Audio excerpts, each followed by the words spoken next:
أنا فرح، ست مصرية شبه أي ست، بس الصراحة أنا خيالي المؤلف أبو أمين، يعني لو كلامي وجعك هو المسؤول.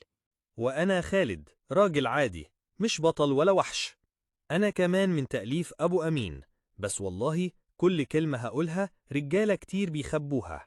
طب هو ليه الرجالة بيتغيروا بعد الجواز؟ يعني قبل الجواز حنية واهتمام، وبعده فين ده؟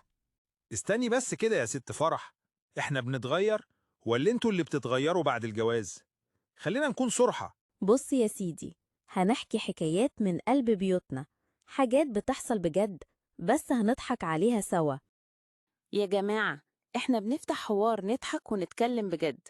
لو كلامنا شبهك وأنت مش خايف من الحقيقة، تابع قناة أبو أمين وسيب تعليق من قلبك. أول قصة بعنوان ليه الرجالة بتتغير بعد الجواز. استنونا.